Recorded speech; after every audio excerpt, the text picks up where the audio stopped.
NSFW, will I regret staying in a relationship with incompatible genital sizes? Update, I've decided definitively that our relationship is worth exploring further to see if it's something we can improve with time. The general consensus is that this is a hardness/excessive wetness problem and not a size problem after all. I'm feeling optimistic. Thank you for all the understanding and helpful comments. Original post I, 38F, hate that I'm posting this because it makes me feel so shallow, but I feel like I need more perspective. I have always been a woman who thought that size doesn't matter, as that has always been my previous experience. I have had partners with a broad spectrum of penis sizes and have enjoyed them all. I have been single on and off for 2 years. I've been dating but haven't had much success finding compatibility, connection and attraction all together. I met a man, 39 meters, online, and we bonded quickly. There was a lot of mutual attraction, vulnerability and comfort in our interactions. We check so many of each other's boxes, have shown so much potential, have similar desires/interest, and I really care about him. I'm so sure that he is who I've been looking for. We were really looking forward to meeting. Yes, COVID is here, but we've both been quarantined and our social circles are small, careful and isolated, so we felt safe enough. We have had a few miraculously good dates, and guys, it's freaking magical. But here's where I need some perspective. We had sex for first time recently, a few times in total. Kissing was intoxicating and the foreplay was amazing. By the time we got around to penetration, I was already well satisfied. I knew in advance that he wasn't overly large and had no negative thoughts or hesitation at all about it. I thought from experience that everything would be just fine. But when the time came, I couldn't feel anything. I literally had no idea he was in me, except for the fact that I knew he was and could tell he was enjoying it. I didn't say anything at the time because besides the fact that I felt nothing vaginally, I still enjoyed myself because he made me feel good in other ways, and I get a lot of pleasure from giving others pleasure, and because I in no way want to shame him or make him feel anything other than that he is a wonderful man. The only reason I am having doubts is because I'm lucky enough to be the kind of woman who has a high libido and I easily orgasm from penetration. I love it because it feels so good. As such, I've always considered a good and healthy sex life to be an important part of a relationship for me. Hopefully without being too graphic, but in the interest in enough information, I do have an unusually long vaginal canal, and despite having children it is still quite tight. I'm not saying he's small, I'm simply stating that our genitalia didn't fit well together. I've never experienced this problem before. I spent several hours the other day looking up solutions, so I'm aware that some things are fixable, insufficient hardness due to nerves, too much lubrication, etc. And I'm also aware that this is a new relationship and myriad other things can go wrong. But I'm a mother, and if this proceeds well, in the future there could be introductions to children, and I take that very seriously. I guess what I'm wondering is if this sort of issue is a deal breaker, or if I should be unafraid to continue investing in this relationship with so much potential. I am looking for my forever partner and being monogamous. The idea of no more vaginal orgasms, outside the use of toys, doesn't excite me. But what wouldn't you do for the right partner? I'm wondering, does anyone, male or female, have experience with this or a similar situation, and how did it work out for you? Too long didn't read. How much does genital incompatibility affect an otherwise great relationship? Edit, my initial reaction is that this is not a deal breaker and I have no plans to break up with him over this. I would guess that he is a little larger than 4 inches. He wasn't completely hard any of the times we were intimate, and I'm sure that affected the experience. Speaking from personal experience, sometimes there's a bit of an adjustment period with the smaller penises until you get used to them. It's usually pretty fast, so if you're willing to stick it out a little longer you should be able to figure out if it's actually a deal breaker. But yeah, never being able to orgasm from penetration again when you can do so easily with most people is a reasonable deal breaker, and I don't think you're being shallow. An adjustment period. That's useful information to know. I'm definitely willing to put time and effort into this to see if that helps. Thank you.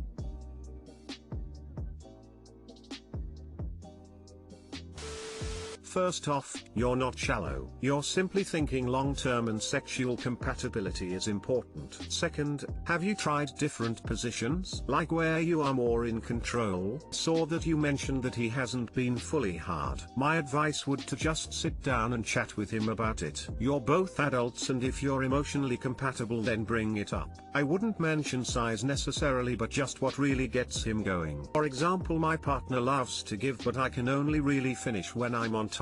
I also love to give, but they can only really finish with my hand or them being on top. It may take a bit to figure out, but I would just have a chat about what they need. Best of luck. This gave me a lot to think about. I had considered that lack of full hardness might have been the issue, but this is another thing I have no experience with. Thank you for your comment, it gives me hope.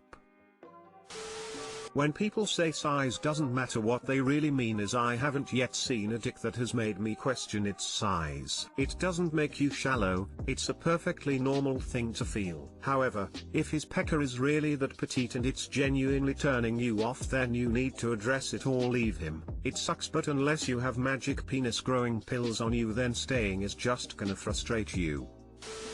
For what it's worth, from what you describe, I'm pretty confident the problem was that he wasn't completely hard, not his actual size. That could be an issue in itself, but seems too early to stress about it emo. People take some time to settle out and become comfortable with their sexual partner, and men often have trouble getting fully erect with a new partner, especially if they really like them and feel they have a lot riding on the outcome. I say just take it slow and see where it goes, but hold off on introducing to the kids until you're pretty sure where the sexual baseline stands. I think you are right about the lack of full hardness. I wasn't sure if that's a permanent aspect or perhaps from nervousness. I'm hoping in that case it will improve. Thank you.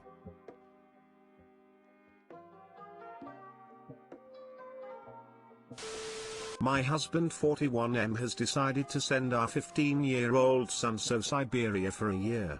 How do I try to get him to get our son back in USA? Hi there. Me and my husband are Russian immigrants who immigrated 22 years ago to Colorado. My husband is a surgeon and he is the main one in the family. Take care of the kids and him. Recently our son has been a bit angry and depressed, and my husband sent him to a small town in Siberia so he can learn about life. He is staying with his grandparents. I always thought this was a bad idea. He has no phone, no computer there, and he is telling me he wants to go home really bad. What should I do?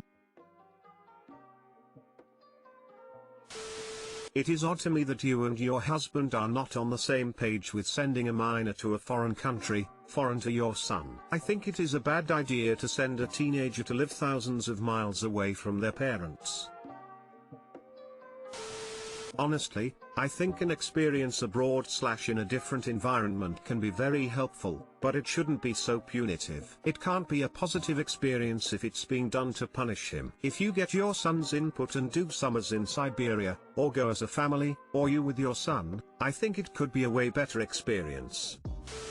So your husband is a medical doctor and he thinks it's a good idea to isolate his depressed kid from friends, close relatives and any tool that could offer a support system?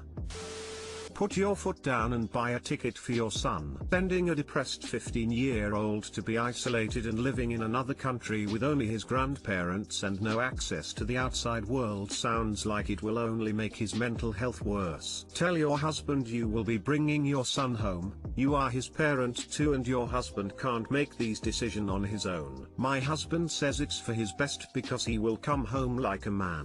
He is being taught hunting, fishing, logging and to lose weight. My son is pretty fat and grandparents are gonna make him lose weight. Just don't think he should be there for that long. This sounds vaguely similar to a Nita post from earlier today or yesterday about a Russian teenager whose parents sent him away to camp to straighten out his problems, who ultimately didn't want anything to do with his parents afterwards. There was also one today about the Russians who just got COVID, know they will now die soon and made a will to leave the entire family estate to their daughter because their gay son doesn't like Russia. What a coincidence, huh?